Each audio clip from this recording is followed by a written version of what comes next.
Rasulullah sebagai pemimpin nggak gila, hormat, tawadu. Tapi sahabat sebagai murid, sahabat itu memuliakan Rasul. Sampai diriwayatkan ludahnya Rasul aja nggak pernah jatuh ke tanah, direbut, ditampani oleh sahabat. Keringatnya yo direbut karena keringatnya wangi. Tapi Rasulullah nggak mentang-mentang gitu kemudian merasa sebagai pemimpin yang suci. Enggak, tapi tawaduk Rasulullah, nggak usah gitu. Nah itu kan pas. Orang tua menyayangi anaknya, anak menghormati orang tua. Pemimpin menyayangi rakyatnya, rakyatnya menghormati pemimpin. Bismillahirrahmanirrahim. Assalamualaikum warahmatullahi wabarakatuh. Innal hamdalillah nahmaduhu wa nasta'inuhu wa nastaghfiruh wa na'udzu billah min syururi anfusina wa min sayyiati a'malina innahu may yahdihillahu fala mudilla lahu wa may yudlilhu fala hadiyalah. Salatan wa salaman daimin mutalazimin ala Rasulillah wa ala man ittaba'al huda ila yaumil qiyamah, amma ba'du.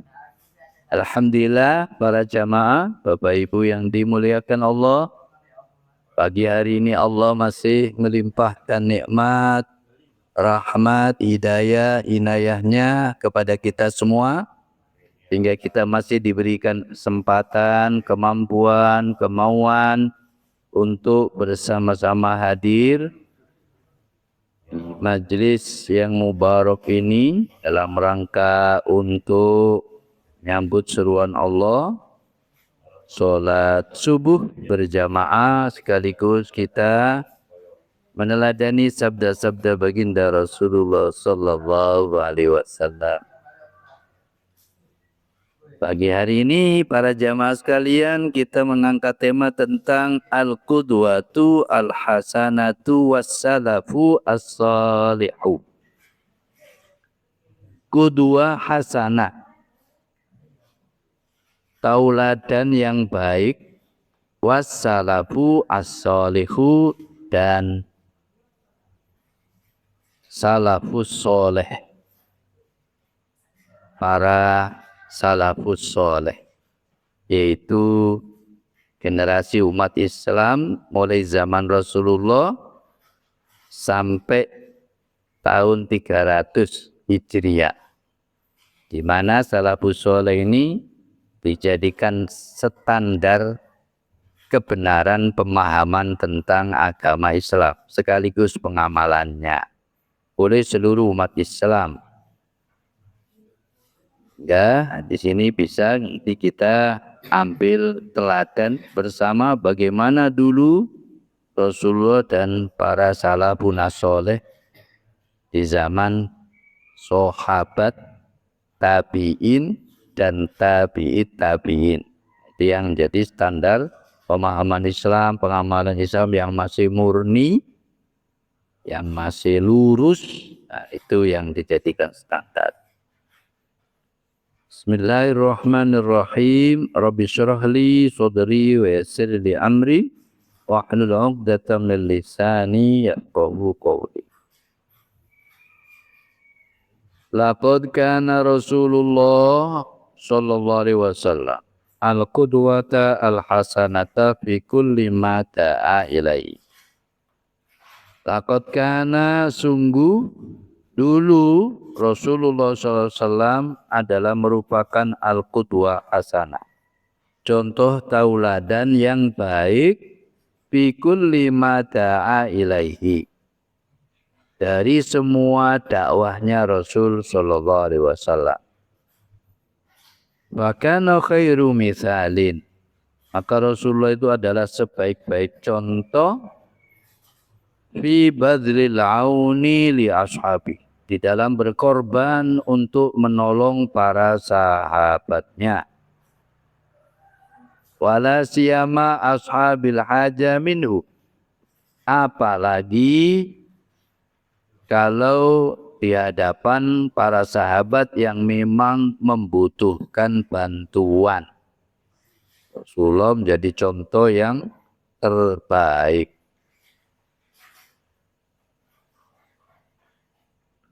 Ini juga para jamaah sekalian rahasia kenapa Islam dulu begitu cepat berkembang.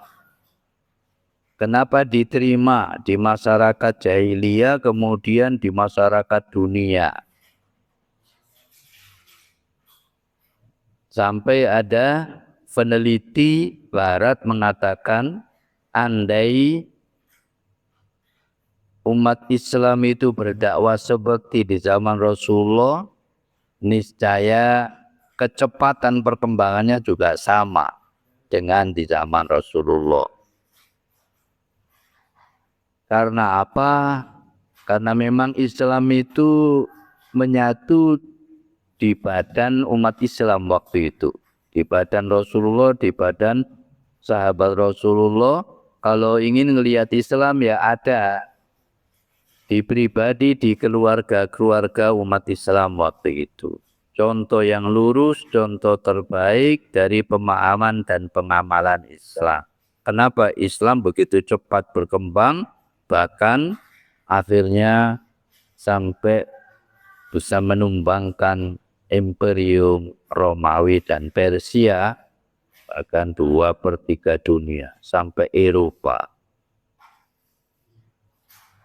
Itu ya karena keteladanan. Karena Rasulullah kalau ngajak sesuatu, berdakwah sesuatu itu beliau mencontohi, mengawali. Kalau kita lihat rahasia kegagalan umat Islam sampai saat ini, ya kita bisa rasa bersama. Krisisnya keteladanan dari umat Islam. Termasuk dari orang-orang yang dianggap tokoh-tokoh umat Islam. Bahkan seandainya keteladanan ini ada, ya nggak akan ada korupsi besar-besaran kayak gini di negeri yang mayoritas Muslim. Bahkan kayak nggak berdaya umat Islam ratusan juta itu. Dan kalau kita teliti, ya banyak di antara mereka yang dianggap tokoh-tokoh Muslim. Karena memang ada di negeri Muslim. Begitu sulitnya memberantas korupsi tersebut, padahal itu haram. Kan sampai kita dengar ada dana haji pun dikorupsi. Na'udzubillah min dzalik. Bagaimana kita berharap Islam ini akan jadi contoh, akan maju, akan kuat, akan berkembang, akan diterima oleh umat lain kalau begini modelnya. Malah kita akhirnya ya kita prihatin bersama ya. Karena akibat ini sekarang ya jutaan orang Islam Indonesia ini menjadi murtad, kecewa dengan kondisi yang ada ini. Terus merosot, dulu 90% Muslim menjadi 80% kurang lebih, dan penelitian mundur lagi sementara negeri-negeri Eropa, negeri Rusia, Afrika semakin pesat umat Islam, negeri kita sendiri malah merosot karena krisisnya keteladanan.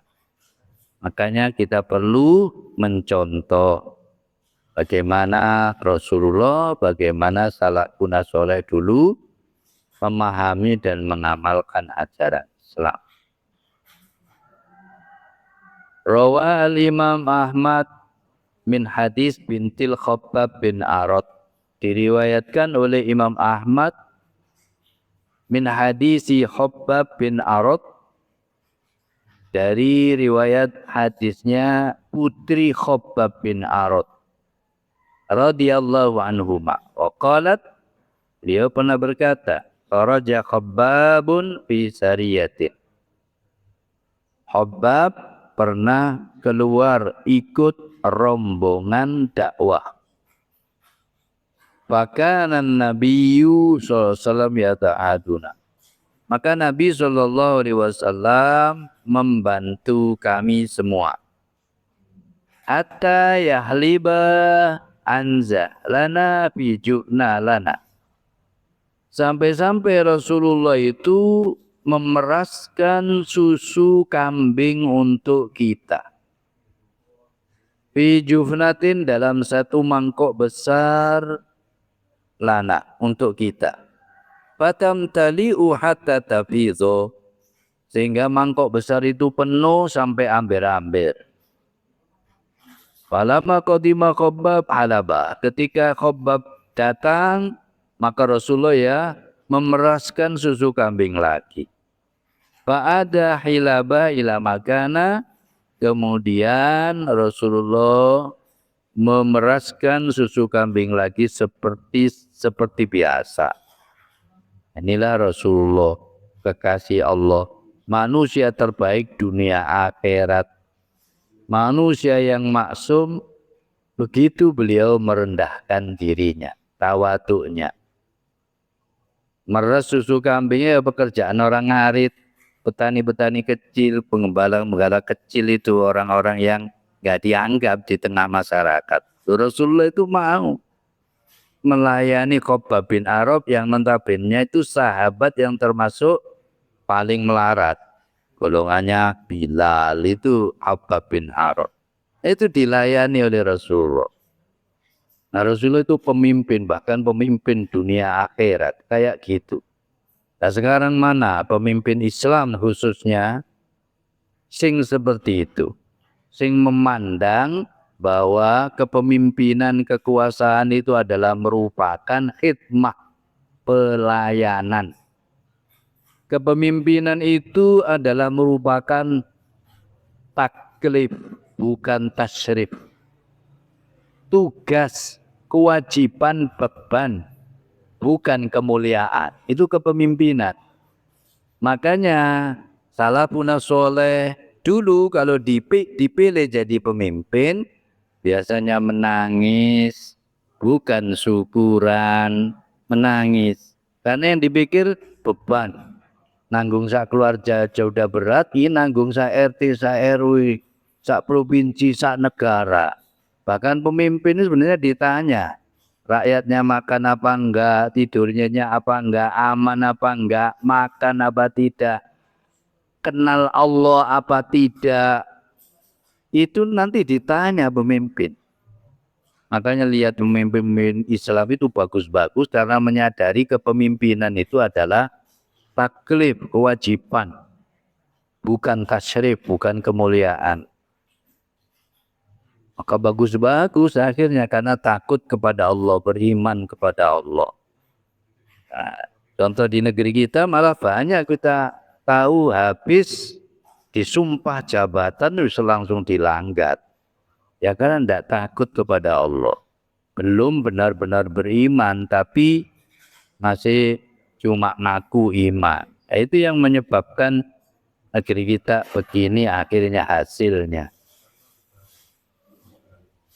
Kata tokoh-tokoh nasional itu, di Indonesia bagaimana bisa maju? Wong Allah aja, Tuhannya aja nggak ditakuti. Orang itu bisa maju kalau ada yang ditakuti. Nah, di Indonesia ini Tuhannya aja nggak ditakuti. Para jemaah sekalian, perlu kita bercermin kepada Rasulullah, pada para salafun sholeh dalam hal ini, termasuk Rasulullah ini biasa melayani sahabat itu.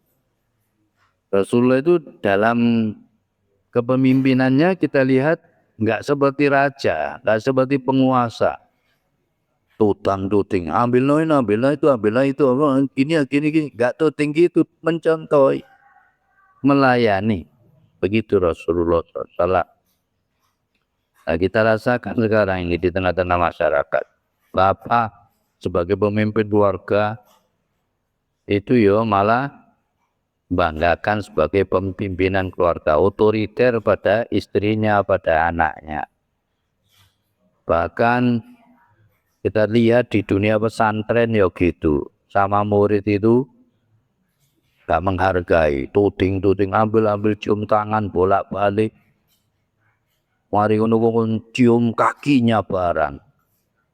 Nggak benar pemimpin seperti itu, walaupun kiai, walaupun Ustadz Habib. Nggak seperti itu contoh Rasulullah dan salafun saleh. Memang murid masyarakat umat Islam wajib memuliakan, mengikuti. Tetapi kalau tidak menyimpang dari tuntunan. Kalau nyimpang dari tuntunan ya suruh mengingatkan. Bagaimana yang benar Rasulullah sebagai pemimpin nggak gila, hormat, tawadu. Tapi sahabat sebagai murid, sahabat itu memuliakan Rasul. Sampai diriwayatkan ludahnya Rasul aja tidak pernah jatuh ke tanah, direbut, ditampani oleh sahabat. Keringatnya yo direbut karena keringat hewan. Tapi Rasul nggak mentang-mentang gitu kemudian merasa sebagai pemimpin yang suci. Enggak, tapi tawadhu Rasul, nggak usah gitu. Nah itu kan pas. Orang tua menyayangi anaknya, anak menghormati orang tua. Pemimpin menyayangi rakyatnya, rakyatnya menghormati pemimpin. Nah itu yang benar, tumbuh oleh tutup. Nah, sekarang jadi pemimpin apa saja jadi otoriter, yaitu yang perlu kita muhasabah, koreksi bersama supaya wajah umat Islam itu enggak jelek. Sekarang nanti diketawai oleh umat-umat lain. Kondisi umat Islam yo adabnya, yo ekonominya, ya peradabannya, ya seperti itu. Islam ngajak ngalor, kelakuannya ngidul gitu. Sekarang yang ada. Yang ditokohkan malah nyontoi contoh-contoh jelek. Ya ini semuanya menyebabkan umat Islam itu mahjubun bil muslimin. Ada kitab judulnya gitu. Umat Islam itu sekarang kemajuannya itu terhalang oleh umat Islam sendiri. Karena Islam itu ya'lu wa la yu'la alaih. Islam itu tinggi, gak akan ada yang bisa menyamainya. Tapi masalahnya Islam fi wadin wal muslimuna fi wadin ukro. Islam itu di satu lembah, sementara umat Islam di lembah yang lain. Gak identik antara ajaran Islam dan umat Islam itu gak identik. Gak kayak zaman Rasul, zaman salafun saleh. Umat Islam ya Islam, Islam ya umat Islam. Ingin tahu Islam, lihat aja pribadi umat Islam. Itu dulu begitu. Nah sekarang kan enggak. Lihat Islam kagum luar biasa. Lihat umat Islam kecewa. Itu yang banyak. Ya karena perilaku umat Islam sendiri. Nah ini masih sangat diperlukan kita sebar-sebarkan untuk membenahi semuanya itu, termasuk ini kita angkat tentang keteladanan Rasul dan salafun saleh. Rasulullah jangankan yang besar-besar, sampai memeras susu kambing dilayani untuk umatnya, untuk sahabat-sahabat. Gak menjaga jarak Rasulullah itu. Rasulullah itu menyatu dengan umatnya. Gak menjaga jarak. Walakot kana ashabu Rasulillah talamidatan nujaba wa atba'an abrura. Dan sungguh para sahabat Rasulullah SAW adalah merupakan murid-murid yang cerdas. Watba'an abroron, dan pengikut-pengikut yang baik-baik. Karena murid yang cerdas, karena pengikut yang baik, fakta dubihi. Maka para sahabat, murid-murid Rasulullah, pengikut Rasulullah itu meneladani Rasulullah. Wasaru ala nahjihi, dan hidup sesuai pedoman Rasulullah Sallallahu Alaihi Wasallam. Apakah umat Islam sekarang ini kepikir seperti itu? Nurut Rasul, memahami tuntunan Rasul, ngikuti gaya hidup Rasul. Kepikir enggak sekarang? Wis jangan umatnya, wis tokoh-tokohnya aja, wis ulama-ulama ini, santri-santri ini. Kepikir enggak? Aku ingin menerapkan hidup seperti Rasulullah. Jangan-jangan enggak kepikir. Wa kadzalika khalfuhum alladzina taba'u biihsan. Begitu pula orang-orang sesudah para sahabat mengikutinya dengan baik, yaitu para tabi'in. Setelah itu tabi'in. Nah, itu yang jadi barometer kelurusan kebenaran pemahaman dan perilaku umat Islam. Kalau dalam perkembangannya kemudian umat Islam mencang-menceng nggak karuan, lah itu mau meluruskannya itu ke generasi salafun soleh. Makanya diaku-aku oleh orang-orang, saya salafi. Kayak sekarang di semua ngaku salah. Tapi bukan salaf itu yang kita maksud. Itu ngakunya tok salafi, tapi kelakuannya enggak kayak salafun soleh.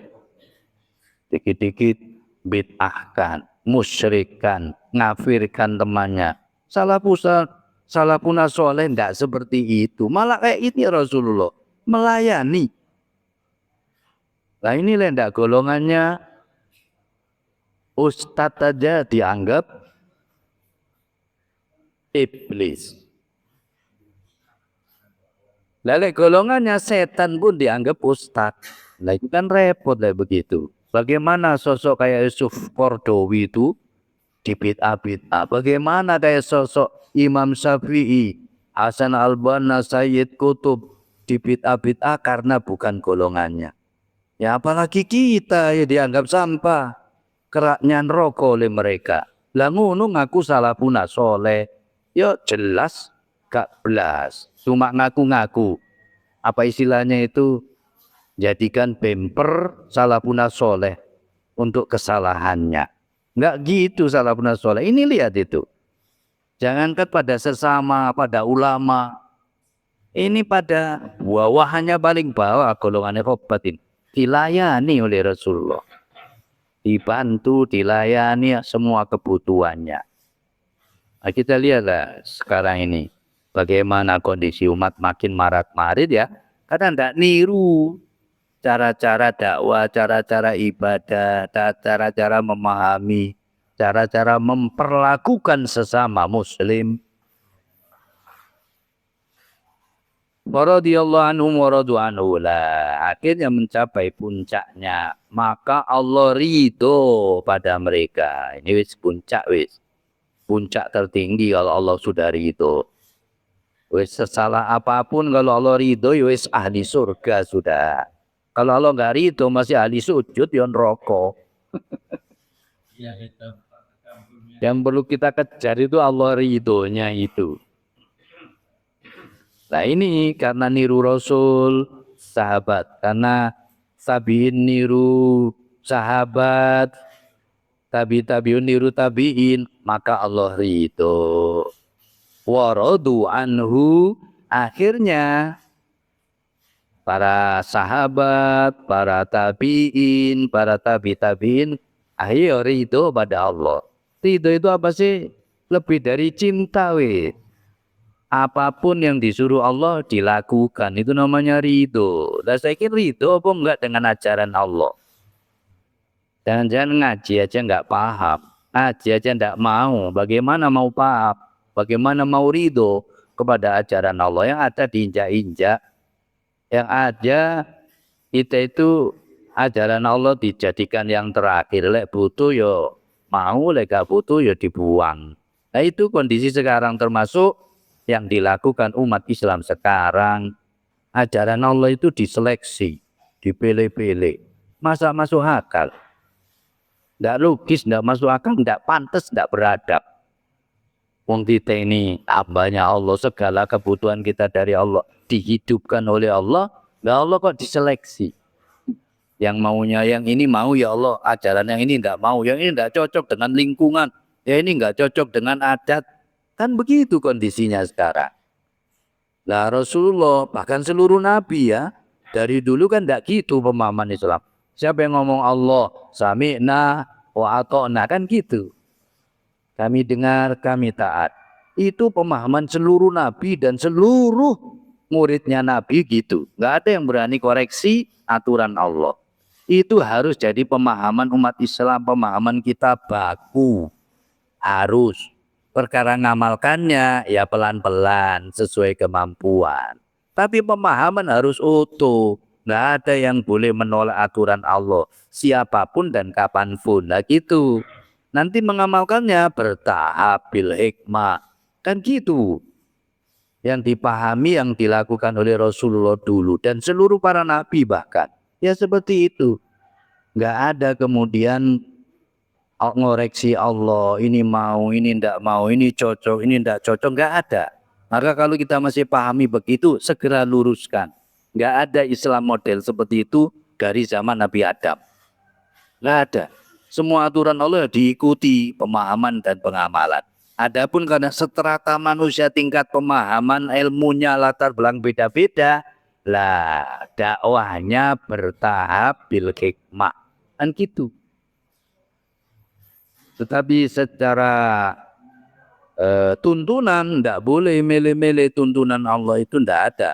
Contoh kemudian milih-milih tuntunan agama itu enggak ada. Sekali masuk Islam dulu orang-orang Arab itu tidak akan mundur sampai putus kepalanya. Enggak akan mundur, ditekan bagaimanapun waktu itu. Karena nabi-nabi ya begitu semua. Nabi Ibrahim sampai dibakar hidup-hidup kayak gitu. Masih itu sampai digodok dengan anaknya, digodok hidup-hidup. Ya begitu, dari dulu kan seperti itu memang menjalani agama. Kemudian kita milih-milih sing enak, sing cocok diambil, sing merasa tidak cocok, merasa tidak sesuai dibuang. Bukan beragama orang seperti itu. Masa Allah kok didikte? Ya tidak mungkin. Akhirnya Allah ridho kepada mereka dan mereka juga ridho pada Allah. Bahkan Abu Bakar radhiyallahu anhu yahlibu lil hayy. Maka akhirnya karena Rasulullah menjadi teladan yang baik, murid-muridnya ya cerdas, ya bagus-bagus, maka Abu Bakar juga mencontoh. Beliau selalu yahlibu lil hayy aghnamau. Beliau selalu memeraskan susu kambing untuk kawasannya, untuk lingkungannya. Alladzina ghabanum rijalum, ketika suami-suami mereka itu pergi. Kalau dulu zaman Rasulullah itu biasa ada kafilah dakwah ya, syariah namanya. 10 orang dikeluarkan atau 50 orang, 100 orang dikirim. Dakwah ke Yaman, dakwah kemana, ke Madinah, kemana. Nah itu giliran. 6 bulan pergi, kemudian datang digantikan sahabat yang lain kayak tentara-tentara sekarang itu. Nah itu ketika ditinggalkan oleh suami-suaminya, kebutuhannya itu dihandle oleh Abu Bakar.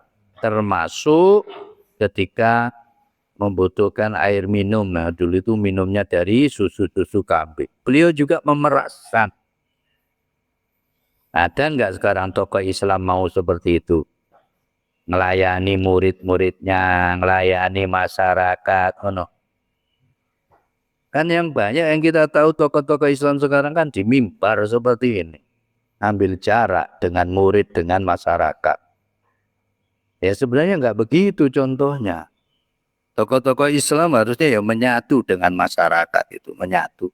Bahkan bukan sekedar menyatu, menjamin kebutuhannya apa yang dibutuhkan. Nah itu contoh yang benar itu begitu. Tapi kalau yang terpikir menjadi tokoh apapun, tokoh agama, tokoh pemerintahan, tokoh keluarga, merasa jadi raja, ya ingin dilayani akhirnya. Ketika jadi tokoh langsung kepikir fasilitas. Cium tangan, cium kaki, dikasih duit, kasih mobil, dihormati. Terus gitu, kemudian melaku ambil busungkan dada gitu. Ini rojo lah gitu. Bukan umat Islam. Tokoh Islam itu tidak begitu. Tawadhu kayak Rasulullah itu, kayak sahabatnya Abu Bakar itu. Tapi kadung ngono kondisinya ya dirubah. Bagaimana ya? Begini ini ngaji pelan-pelan. Kita mulai dari diri sendiri. Gitu. Makanya saya itu kebalik. Gak ada kiai-kiai ulama-ulama Habib kok gila hormat, saya malah gak menghormati. Ada kiai, ada ustadz, ada murid, ada orang tawadhu, saya lebih menghormati orang yang tawadhu gitu. Masih muridnya jutaan ndak ngeroso, pondoknya gede ndak ngeroso. Saya orang santri, ustadz juga, teman-teman banyak Habib-habib Gus-Gus. Yo ada sing koyo rojo gitu, lek tadi cium kakina muring-muring. Tapi ada yang tawadu, sejak ngono kita podo ae ono. Lek sing kita podo ae, kita umat Muhammad, oh tak hormati habis-habisan. Disuruh apapun mau. Tapi kalau ngeroso ulama, ngeroso ustadz, ngeroso murid banyak, nggak sesuai lek ngeroso gitu, malah menyombongkan diri. Dan itu nggak sesuai dengan tuntunan Rasulullah dan salafun soleh. Gini nih salafun soleh. Contoh yang pasti benar yang diridhoi Allah itu begini nih. Malah menjadi pemimpin, menjadi tokoh itu malah melayani, bukan mau dilayani. Termasuk jadi bapak lah misalnya. Bapak yang baik itu melayani istrinya. Gak mentang-mentang jadi suami. Masa nyapu, nyemplung sumur, umba-umba. Gak begitu. Nang anak yang ngono, kok niku oyoku, nuruto, gak ngono. Kok niku anak dituting-tuting dong. Akhirnya anak makin jauh, istri makin jauh. Gak jauh badannya, perasaannya, hatinya jauh. Coba dilayani. Butuh apa butuh apa nak, apa yang perlu dibantu nak. Kan bagus pemimpin seperti itu. Dan gitu seharusnya jadi orang Islam, apalagi jadi pemimpin umat Islam. Nggak boleh otoriter, apalagi nipu, apalagi mengkhianati rakyat. Wah, zalim, kayak Fir'aun lah gitu.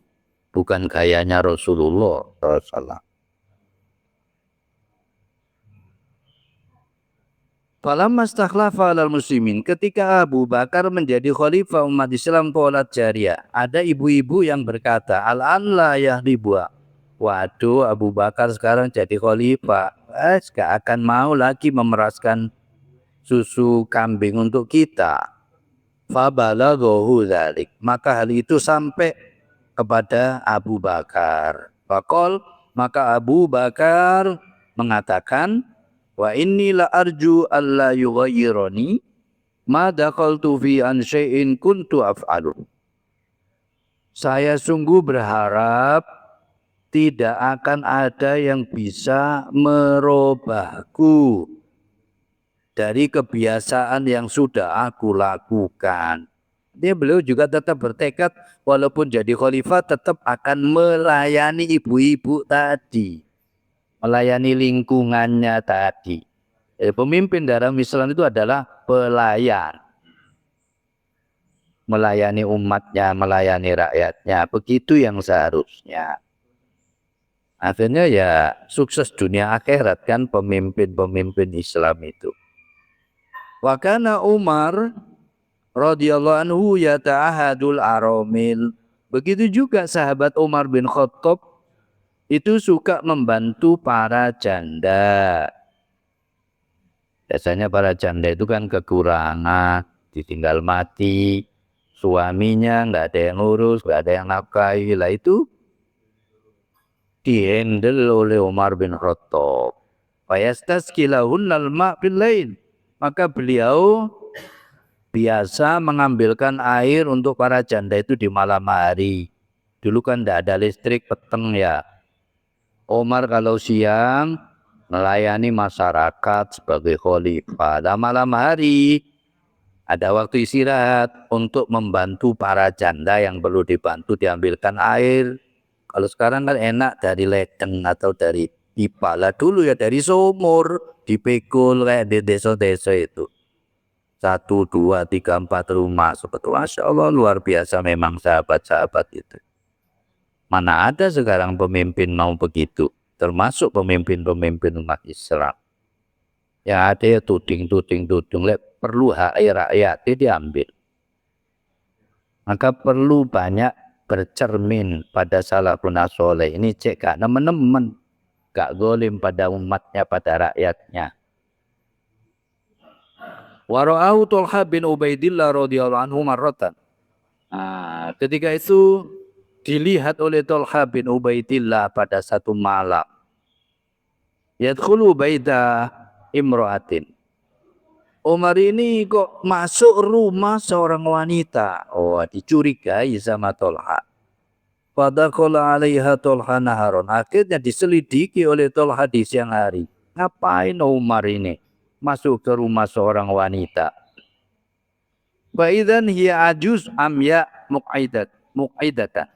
Tiba-tiba yang didatangi Umar ini adalah seorang wanita yang tua renta, kondisinya buta, terus nggak bisa melakukan sesuatu. Muqaidah itu nggak bisa beraktivitas. Mungkin ya karena buta itu. Fasa'alaha, akhirnya Tolha ini bertanya, Maya senawada rajulin dzak? Apa yang dilakukan oleh orang tadi padamu? Qalat hadza mudh kadza wa kadza yata'ahaduni. Ya, mereka itu melayaniku, membantuku.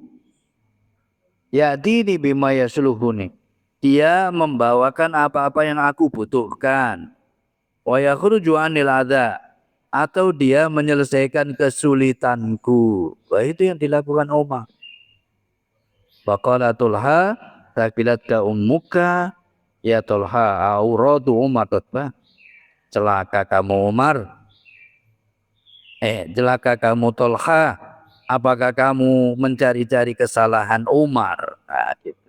Ada setelah diselidiki ternyata Umar itu melayani seorang wanita yang tua renta, buta, nggak bisa buat apa-apa, didatangi, dipenuhi kebutuhannya, juga dihilangkan kesulitan-kesulitannya. Nah, kita ya harus berusaha mencontoh seperti itu. Apalagi kita yang jadi pemimpin apa saja ya. Seperti itu harusnya pemimpin itu melayani.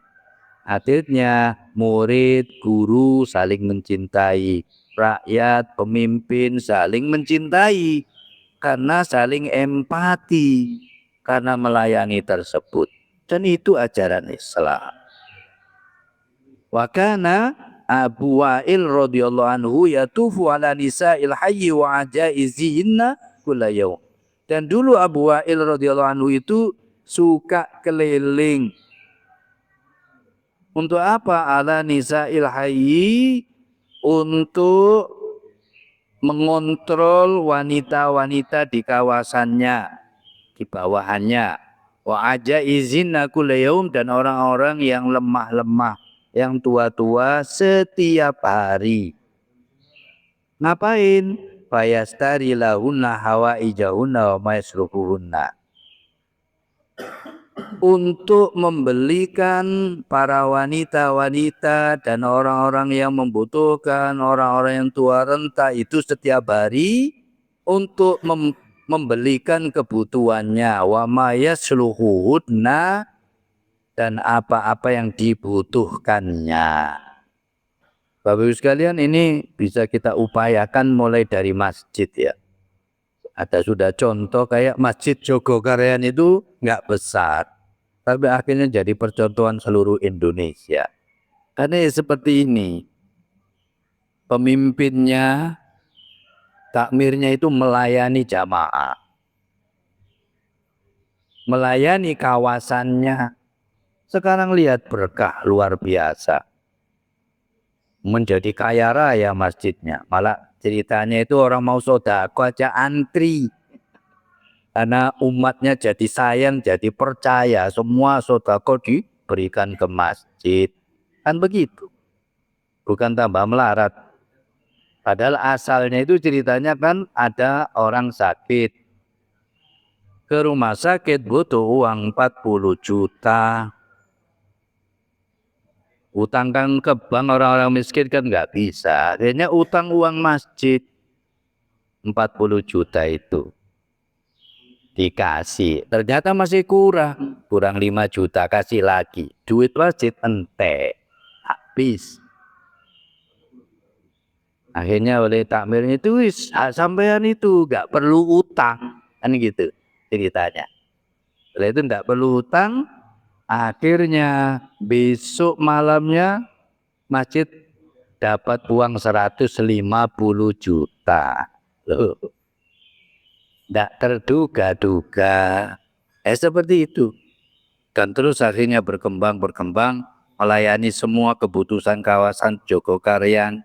Yang nggak punya beras kasih beras, yang nggak punya bayar sekolah, pondok, biaya dipondokkan, nggak punya kerjaan, carikan kerjaan.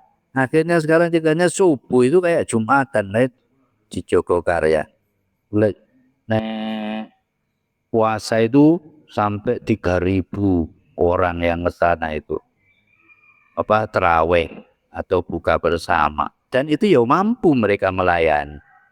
Bahkan ceritanya ya sampai antri orang sodako itu antri. Kalau belum ada program ya diterima, ceritanya kan gitu.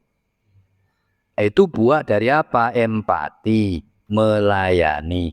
Bahkan waktu itu takmirnya cerita, akhirnya masjid dia punya usaha. Modalnya waktu itu kurang lebih 30 sampai 40 juta waktu itu. Nah sekarang kapan itu tahun 2022 itu sudah menjadi berapa miliar itu, 30 miliar gitu. Jadi sugih jadinya masjidnya itu. Itu salah satu contoh kecil ya. Satu contoh kecil kalau kepemimpinan itu dipahami dengan pelayanan. Jadi pemimpin, penguasa itu jangan ada di pikiran mau dilayani, tapi mau melayani. Nanti kalau udah ada pikiran gitu dijalankan, langsung dihormati Allah, dihormati Rasulullah, dihormati umat, dicontoh umat, berkah. Begitu kalau modelnya seperti itu.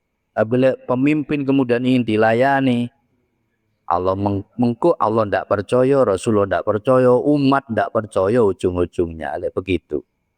Oh memang nggak benar. Yang benar itu ya melayani, namanya pemimpin itu melayani. Lihatlah salah satu contoh di Nepal itu, pemimpin yang nggak melayani. Diuncal nonang kali, diudani, dilempari batu oleh rakyatnya. Apa nunggu seperti itu orang-orang Indonesia itu? Ditelanjangi, diarak, diuncal nonang kali Jagir gitu. Pejabat-pejabat itu menghinakan rakyatnya, menekan rakyatnya, majaki rakyatnya, tego nang rakyat. Sementara mereka api-apian mobil, api-apian rumah, gak adik kerja, jauh gaji di atas rakyatnya. Rakyatnya kelaparan, kesulitan, sulit cari kerja, sulit menikah. Anak-anak muda wedi nikah, boleh gak punya penghasilan. Begini bagaimana? Kalau pemimpin-pemimpin yang model seperti itu, maka harus bercermin pada Rasulullah, bercermin kepada salafun soleh, cek gak nemen-nemen, ibarat kesasar itu gak jauh-jauh, masih bisa balik, segera balik ke surga. Kan gitu. Kalau diteruskan nyasar ya menuju neraka selama-lamanya. Wa qala Mujahid rahimahullah ta'ala, dan Imam Mujahid rahimahullah ta'ala pernah mengatakan begini Bapak Ibu sekalian. Sahibtu Ibnu Umar radhiyallahu anhu fi safari li ukhtimahu fakana yukhdimuni. Kata Imam Mujahid, beliau pernah mengatakan, saya itu pernah menemani Abdullah bin Umar, sahabat ya. Abdullah bin Umar dalam satu bepergian. Tujuan saya itu mau melayani khidmah kepada Abdullah bin Umar. Fakana yukdimuni, malah kebalik, dia malah melayani aku. Coba pemimpin-pemimpin dulu mau dilayani, malah dia melayani. Lah kalau sudah seperti ini, aman, tenang, tentram, kuat, menyatu, cinta sesama muslimmu tumbuh kalau gini. Karena saling melayani, saling empati, saling peduli. Semua manusia lah dipedulikan akan cinta. Bahkan perlu tadinya itu benci, kemudian dilayani, balik jadi cinta. Nah dulu masyarakat Islam itu begitu salafun soleh. Saling memperhatikan kebutuhannya, saling menghormati, memuliakan, saling melayani. Kalau kehidupan seperti itu kan alangkah indahnya. otomatis akan rukun, akan menyatu, akan baik, akan berkah, akan terpenuhi kebutuhan, akan tegak Islam dalam kehidupan. Makanya dalam Islam derajat tertinggi adalah derajat isar. Isar itu adalah lebih mementingkan kebutuhan saudaranya yang lain daripada diri sendiri. Nah sekarang kan enggak, ngikuti ajaran kapitalis, komunis, materialis. Sing penting aku enak, sing penting aku sukses, sing penting aku untung, sing penting itu namanya ego, anania. Dan itu bukan ajaran Islam. Akhirnya karena seperti itu, lama-lama gak kenal tonggo, mau mati, mau kebakaran rumah, mau bangkrut, gak ngurus. Nah kan gitu juga kan sekarang ini juga sudah mulai mewabah terutama di kota-kota besar. Karena ya kena bias budaya-budaya kapitalis, materialis itu. Nah Islam kan tidak begitu. Nah Islam itu malah mendahulukan kebutuhan saudaranya yang lain daripada dirinya sendiri. Paling tidak kayak satu badan. Dia enak, saudaranya ya dikei. Dia nggak enak, saudaranya nggak enak, dia juga merasakan saudaranya nggak enak. Nah, itu ajaran Islam kan begitu. Wa ba'atsal Hasan al-Basri, dan kemudian Imam Hasan al-Basri pernah mengutus rahimahullah taala ba'du ashabi, sebagian para sahabatnya, fi qada'i hajatin li rajulin, di dalam memenuhi kebutuhan seseorang. Wa qala lahum, Imam Hasan al-Basri ini mengatakan pada para sahabatnya, nguru bisa bitin al-Bannani fakhudhu ma'akum. Kawan-kawan, sahabat-sahabat, ini muridnya ini diambil sahabat, panggil sahabat. Sahabat-sahabat, teman-teman, itu guru pun salah punah soleh kan menghormati nang muridnya. Nah sekarang kebalik, murid gak menghormati guru, sekarang apalagi guru nih. Nah itu memang harus dikoreksi semuanya. Dulu itu loh, ulama gurunya aja menghormati sama murid-murid. Rasulullah itu manggil muridnya masuk murid, bukan tolib, bukan tilmid, sahabat. Padahal aslinya murid riti itu. Pol murid, tapi ya diperlakukan koyok sahabat. Begitu semestinya. Akhirnya ya sahabatnya ya jatuh cinta, muridnya ya jatuh cinta, siap mati untuk gurunya. Karena guru nih bener. Nah, itu. Kemudian muridnya ya niru guruna ya. Muridnya jadi bener, boleh gurunya bener. Ada istilah kan, guru kencing berdiri, murid kencing berlari, kan gitu. Memang perlu dicontohi. Ini Hasan al-Basri juga seperti itu. Meniru sahabat salafun soleh, menghormati muridnya itu dengan panggilan sahabat. Nguru bi Sabit al-Banani. Kamu ajaklah Sabit al-Badani bersama kalian. Ajak untuk memenuhi kebutuhan orang tersebut, saudara tersebut. Fa'atau Sabitan, maka para sahabat Hasan al-Basri ini mendatangi Sabit. Faqala ana mu'takifun, maka kemudian Sabit ini mengatakan, maaf, saya ini sedang i'tikaf, saya nggak bisa ikut. Faraja'u ilal Hasan fa'akhbaru. Maka kemudian para sahabat itu kembali ke Hasan al-Basri menceritakan kondisi Sabit. Beliau tidak mau ikut, wahai imam. Kenapa? Karena beliau sedang i'tikaf. Faqala, maka kemudian Imam Hasan al-Basri ini menyatakan, Kulu lahu, balik ke sana, katakan pada Sabit al-Banani, Ya A'mas, julukan. Hei A'mas, ama ta'lamu anna masyaka fi hajati akhikal muslim khairul laka min hajatin ba'da hajatin. Hei A'mas, adakah kamu tidak tahu bahwa langkah-langkahmu untuk membantu kebutuhan saudaramu sesama muslim khairul laka, itu lebih baik bagimu min hajatin ba'da hajatin, dibanding haji berulang-ulang. Bayangkan, dibanding haji berulang-ulang lagi. Itu lebih baik kita berjalan untuk memenuhi kebutuhan saudara kita yang membutuhkan. Para jauh ila Sabit, akhirnya para sahabat mendatangi Sabit lagi. Fataraka itikaf wa dhahaba ma'hum. Akhirnya Sabit Al-Banani yang sedang itikaf itu meninggalkan itikafnya dan kemudian pergi bersama murid-muridnya Imam Hasan Al-Basri ini untuk membantu kebutuhan saudaranya muslim yang lain tadi. Nah, ini saya teringat sama pendapatnya Mbak Maimun Zubair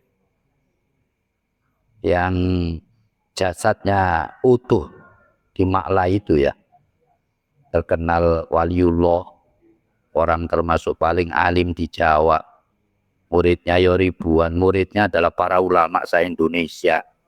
Beliau mengatakan dengan marahin, pasti ada di YouTube, marah kepada siapa? Orang-orang yang berulang-ulang haji, marah kepada orang-orang yang berulang-ulang umroh. Kenapa? Kenapa kamu harus berulang-ulang haji? Kenapa kamu harus berulang-ulang umroh? Tidakkah lebih baik duit itu kasihkan yang membutuhkan? Kasihkan fakir miskin. Lihatlah sak Mekah, sak Arab ini yang jadi pembantu jongos-jongos cari makan wanita-wanita di negeri orang itu. Saudara kalian sesama muslim, akan jauh lebih bagus kalau duitmu untuk haji, duitmu untuk umroh itu kasihkan mereka. Apa kamu nggak suka kalau umat Islam nggak kurang makan, nggak sampai golek-golek makan nang negeri orang kayak gini, menjadi terhina gini? Mbak Maimun seperti itu. Ternyata benar kata Hasan Al-Basri. Dan saya juga sependapat dari dulu. Cuma saya bukan Mbak Maimun, saya bukan Hasan Al-Basri. Maka saya nunggu waktu kalau ngomong seperti ini. Nggak lan-lanan. Orang sekarang kan bangga. Umroh lagi, umroh lagi, umroh lagi, haji lagi. Ngomong dengan bangganya. Tidak perlu didatangkan sak kota, sak kampung. Enggak tahu umroh aku. Ayo syukuran di masjid. Gitu no. Cek ngiler wong sing miskin-miskin gak iso umroh, gak iso haji. Ustad-ustate, guru-guru TPQ cek ngiler kasarnya kan gitu. Kan lebih baik duit itu kasihkan itu TPQ. Guru-guru TPA itu rata-rata melarat kabeh sa Indonesia, gajine piro. Itu jauh lebih besar pahalanya daripada untuk umroh lagi, haji lagi. Dan pemahaman ini nih yang masih sangat kurang. Pemahaman kita selama ini kayak lebih ke arah namanya ibadah itu mahdoh. Sehingga semangatnya ibadah mahdoh, ibadah sosial dikesampingkan. Akhirnya umat tidak kuat, tidak menyatu, berjarak. Kan begitu akhirnya akibatnya. Coba ibadah sosial ini dipahami kayak sholat, kayak ngaji, kayak umroh, kayak haji. Ibadah yang memang pahalanya besar. Ya maka akan saling empati, saling peduli, saling bersatu, saling memuliakan, saling menghormati. Kan begitu ujung-ujungnya Islam tegak. Tapi karena salah paham seperti ibadah itu koyo emek umroh, haji, sholat, tahajud. Hingga ibadah-ibadah sosial itu kayak kurang terlaksana, itu kurang, sangat jauh. Sehingga akhirnya umat Islam sing sugih ya sugih dhewe, sak enak-enake. Sak cucu-cucune. Tonggone dulure kancane melarat karo putih mati dhewe. Kan begitu kondisi kita sekarang. Jangankan orang biasa, Ustadz gak ono sing mikir. Ustadz iku wis dibojo apa enggak kata kano sing takon. Di omah apa enggak? Di mobil apa enggak? Di motor apa enggak? Gawe dakwah. Di mangan apa enggak? Nggak ono sing takon. Suki dhewe Ustadz melarat yo melarat to dhewe. Saya ini punya murid yang punya duit triliunan, mobilnya atusan. Ya paling digawe kan siji loro. Lah masih aku gak di mobil ya gak tahu ditawani. Padahal mobilnya pokok ada mobil apapun yang baru dia beli. Karena memang duitnya akeh. Kemudian setiap 3 bulan umroh wong 10, wong 20 gitu. Padahal dakwah butuh dana itu, umat butuh itu, para fuqara, para masakin, para santri. Yang lek perlu mangan nasi tok, lek perlu gak mangan cuma 15 hari, 15 hari poso. Itu banyak di negeri kita itu. Ya gak kepikir wadik. Jangankan mereka, ya kan Ustadz dhewe gak kepikir. Ustadz kan jaluk, kate ini sorry jaluk. Gak begitu aturannya. Ya, mestinya mereka mobil ratusan ya gak mungkin digawe kabeh. Ya mbok yo kekno Ustadz ta. Oh gak di pondok kena pondokan gitu. Nah kalau umpama seperti itu umat Islam pemahamannya ibadah sosial itu sama seperti ibadah makdo, Islam akan tegak dan bagus. Karena tidak semua umat Islam melarat. Yo ada yang kaya. Masalah yang kaya ini gak ngurusi yang melarat-melarat, yang butuh-butuh itu. Gak ngurusi dakwah itu. Nah sementara yang benar contoh dari Rasulullah, contoh dari para sahabat, ibadah sosial itu sangat dipentingkan sampai itikaf aja ditinggal untuk memenuhi kebutuhan itu. Dan dulu juga pernah saya katakan di sini, Imam Hasan Al-Basri itu pernah haji. Waktu haji beliau tertidur mimpi.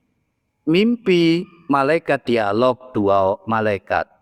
Piro berapa yang haji tahun ini? 600.000 orang kata malaikat yang lain. Berapa yang diterima? Gak belas. Kano sing diterima zong kata malaikat yang satu. Tapi ini aneh, ada yang ndak haji tapi dicatat pahala haji dan saking besarnya pahalanya itu bisa mensafaati 600.000 jamaah haji yang nggak diterima tadi jadi diterima semua. Sopo ingin? Ini alamannya di Masjid Al-Quddus. Masjid apa ini? Baitul Ma'mur kan gitu. RT ini RW ini di Baghdad maksudnya. Namanya Hasan Al-Basri waliullah ya. Ini mimpinya ya bagaikan wahyu. Bener akhirnya diselidiki ke Baghdad. RT ini RW ini gini. Apa benar zaman mau haji nggak jadi? Iya. Kenapa? Karena ada tetangganya itu masak baunya kecium oleh dia dan istrinya. Istrinya hamil. Akhirnya istrinya dimintakan masakan yang sedap tadi. Beliau datang, Bu, mohon maaf minta kuahnya atau minta masakannya, istri saya hamil. Diam aja ibu itu. Mohon maaf Bu, ya sedikit aja Bu. Diam aja sampai 3 kali. Dikit aja Bu. Maaf Tuan. Maaf Pak ya, ini halal untuk kami, haram untuk Bapak. Loh kok begitu? Iya, karena sudah 3 hari anak saya tidak makan. Cari yang halal saya tidak nemu. Nemunya saya batang, bangkai. Nah itu yang saya masak. Halal untuk saya karena terpaksa. Haram untuk Bapak. Begitu ya. Balik ke istrinya. Maaf Dik ya, maaf, kita tunda hajinya. Duitnya kita kasih ibu itu, dia tetangga kita ternyata kelaparan. Biar untuk makan dia dan untuk usaha dia. Gak jadi haji, kita nyelengi lagi. Dek ya, kita nyelengi lagi untuk haji, nanti aja. Itu lebih membutuhkan. Gara-gara itu malah dicatat haji oleh Allah dan saking besarnya pahala ibadah sosial yang ngasih tadi. sampai akhirnya bisa mensafaati 600.000 orang yang tadinya tidak diterima hajinya jadi diterima. Nah ini tak terangkan pada murid saya juga, jamaah saya juga yang sugih, yang simpati sama saya. Dia punya pom bensin itu, ke pom bensin dia itu saya nggak boleh bayar, dipesan pada pegawai-pegawainya, kalau Ustaz Fadil ngisi bensin ini jangan boleh bayar. Itu orangnya itu. Sampai ngajak saya untuk bikin travel haji umroh. Setiap bulan itu saya dikasih dari uang saku dia sendiri 500.000. Tak ceritakan gini nih jadi mutung. Akhirnya ndak ngaji. Padahal dia cerita pada anaknya sendiri, dari sekian banyak ustadz di masjid ini, saya cuma cocok sama Ustadz Fadil. Sampai gitu cocoknya. Tapi gara-gara tak ceritakan ibadah sosial gini, ngamuk. Jadi gak ngaji. Padahal bukan tak tujukan sama dia ya. Waktu pengajian ini tak jelaskan. Dia tersinggung gara-gara ya dia tiap 3 bulan umroh, tiap 2 bulan umroh. Kemudian ini tak terangkan tuh, yuk alangkah lebih afdol, lebih baik, lebih sesuai dengan nafas Islam dan sekarang dibutuhkan sekali untuk umat Islam. Gak tak tujukan pada beliau. Untuk kita semua termasuk untuk ustadznya kan nasihat itu. Daripada umroh berkali-kali, haji berkali-kali, nggak ada contohnya seperti itu. Malah gak ngaji. Sampai mati akhirnya ngaji, muring-muring sampai anak-anak gak oleh melok ngaji. Akhirnya saya kan rugi 500.000 malah hilang. Ya itulah. Padahal itu kata ini Pak, sampai itu nggak bener. Harusnya duitnya untuk umroh, untuk haji itu untuk kasih ini gedung TPQ ini belum jadi. Kasih itu aja, itu lebih besar pahalanya, mendesak. Opo kebutuhan umat, jamaah di masjid, jamaah lingkungan, saudara sampean. Atau minimal ngasih kesempatan umroh orang yang belum umroh, orang yang belum haji daripada sampean. Kan insya Allah itu kan ujung-ujungnya prestis saja yang digolei. Alasan nih kangen Mekah. Enggak seperti itu. Ujung-ujungnya yo prestis. Oh hebat tak. Orang lain ngiler-ngiler gak iso umroh, gak iso haji. Oh itu dengan bangganya. Anak cucu nembai berkali-kali umroh. Kan pamer aja sebenarnya. Terus akeh ngono-ngono. Tutup kono selfie-selfie. Aku sudah di depan Ka'bah. Enggak gitu ajaran Islam. Takono sopo sing mendalam Islam tidak seperti itu. Malah ibadah sebenarnya ya urusan dia dengan Allah tidak perlu ditunjuk-tunjukkan untuk jaga kemakbulannya, keikhlasannya, kemakburannya. Walaupun sesekali ya memang boleh syukuran di masjid mau umroh mau haji, tapi bukan yang termasuk berulang-ulang tadi. Ya yang sekali, yang 2 kali tadi. Berulang-ulang itu nanti ujungnya itu kan itu tadi akhirnya prestis yang digolei dan ujungnya nanti panjang, umat ini akhirnya tidak terpedulikan dan akhirnya menjadi umat terbelakang di segala lini karena itu tadi yang diberikan kelebihan-kelebihan hanya egois, mikirkan keberhasilan sendiri, kebaikan sendiri, wah kayak hebat sendiri kan gitu masalahnya. Nah karena itu kita perlu bagaimana yang sebenarnya Rasulullah dan para salafun soleh itu dalam menyikapi ibadah mahdoh dan ibadah-ibadah sosial. Ternyata di banyak hadis, di banyak sejarah menunjukkan bahwa ibadah sosial itu kadang jauh lebih tinggi nilainya daripada ibadah-ibadah mahdoh. Itu Bapak Ibu sekalian, mudah-mudahan dengan begitu akhirnya umat Islam saling empati, saling peduli, menyatu kuat, saling cinta, saling memuliakan. Akhirnya tegak Islam itu dengan benar dan indah, dengan bagus. Itu insya Allah dan ini masih sangat relevan untuk terus kita angkat bersama karena kondisi kita sekarang ya banjir pemahaman yang kapitalis materialis itu. Akhirnya umat Islam ikut egois, gak ikut memikirkan lingkungannya, saudaranya, tetangganya yang memang membutuhkan. Semuanya bergerak berlomba untuk kejayaan keluarganya pribadi. Bahkan sampai triliunan itu untuk apa? Bukan untuk amal itu ya, untuk keluarga padahal nek mati yo ditinggal. Dulu Korun yo kaya, sekarang yo nggak ada duitnya. Fir'aun yo kaya, duitnya sekarang yo nggak ada. Sriwijaya, Singosari, Mojopahit, mana semua nggak ada. Dulu triliuner, kaya raya, raja-raja. Sekarang semua jadi tanah. Masa akan kita ulangi lagi kesalahan yang sama?